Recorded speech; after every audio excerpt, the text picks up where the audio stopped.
بسم الله الرحمن الرحيم شهر رمضان الذي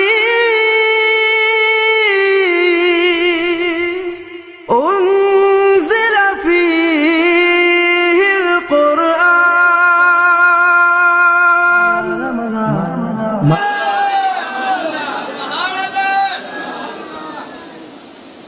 میرے خیالے ذرا تسا ہی میں 10 منٹ چپ چا کرو، بالکل نہ آکھو تاکہ میں کوئی پتہ لگے نا جو کتنے تھکے بیٹھے ہو۔ ابھی تو آج دوسرا روزہ ہے، ذرا دل شی آباد ہے۔ خان صاحب ملک صاحب کو نہیں دیکھا؟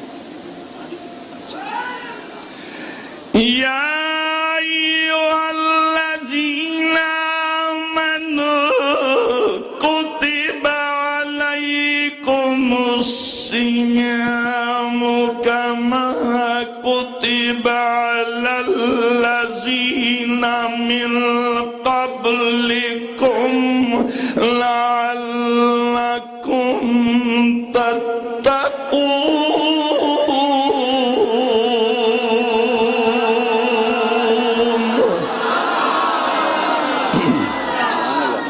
سبحان اللہ، ماشاءاللہ ماشاءاللہ ماشاءاللہ۔ اے لوگو ایمان والو، روزے فقط تم پر فرض نہیں ہوئے بلکہ تم سے پہلی بھی امتوں پر فرض ہوئے تھے۔ جب میں نے تاریخ انبیاء کا مطالعہ کیا،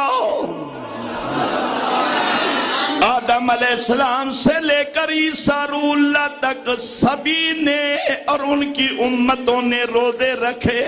حضرت آدم علیہ السلام کی باری ہو تو کہا گیا حضرت آدم علیہ السلام نے زندگی میں ہر مہینے 3 روزے رکھے۔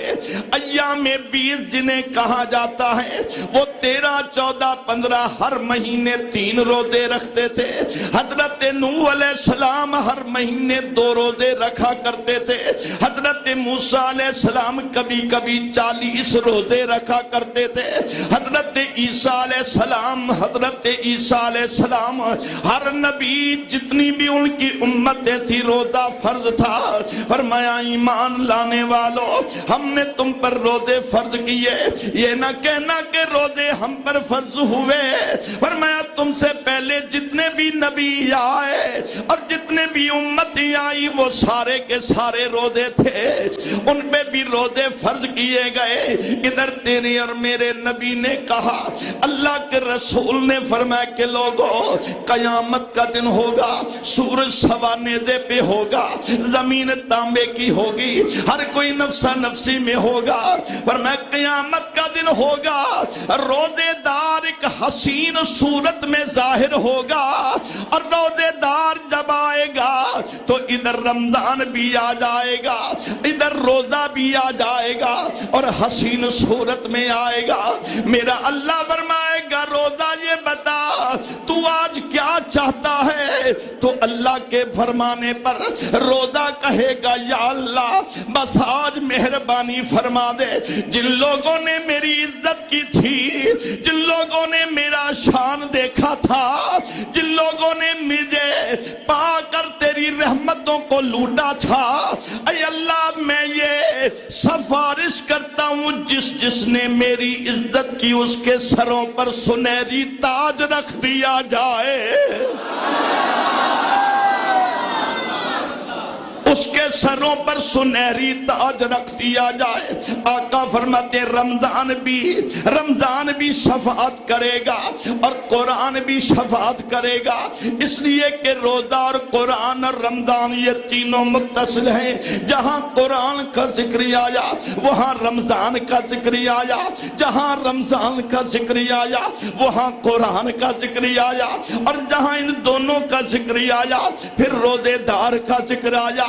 اللہ فرماتے جب روزے دار روزہ رکھتا ہے اور وہ سامنے اس کے پاس کھانا بھی پڑا ہو جو کھانا اس پہ حلال تھا، اب وہ اسے دیکھتا بھی نہیں ہے، حالانکہ کوئی دیکھ بھی نہیں رہا، وہ خلوت میں بیٹھا ہے، وہ جلوت میں بیٹھا ہے، پانی اس کے سامنے پڑا ہے لیکن پانی دیکھتا بھی نہیں، وہ اس پہ حلال بھی ہے لیکن اس وقت حرام ہو گیا۔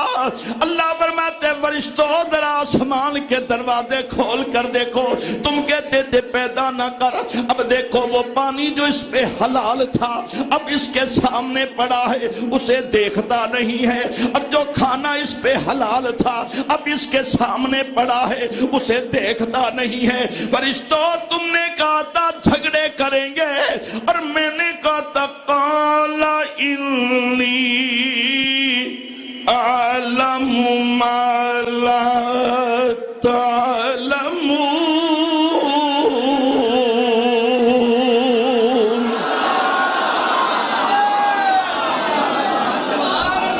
نہیں ایک مرتبہ ذرا ہاتھ بلند کر کے ہاتھوں کی گواہی دے دو سبحان اللہ۔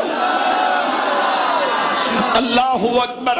میں عرض کر رہا تھا میرے نبی کے غلاموں، اللہ فرماتے فرشتوں جو کچھ میں نے کہا تھا تم نہیں جانتے، آؤ ذرا میرے روزے دار کو دیکھو، یہ جتنا بھی گناہگار ہو، یہ جتنا بھی سیاہکار ہو، اب فرشتوں ذرا دیکھو میرا اعلان سن لو، اس نے رمضان المقدس کی عزت کی ہے۔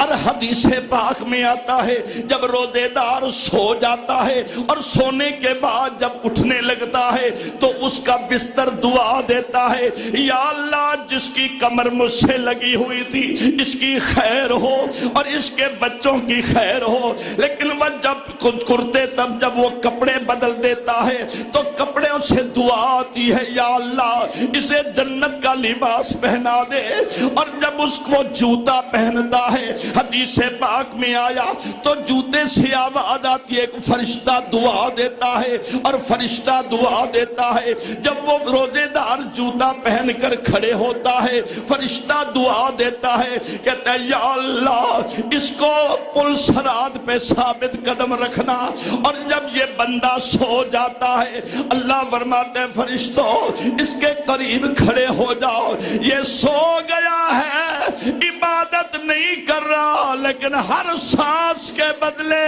اس کے لیے ثواب لکھتے جاؤ۔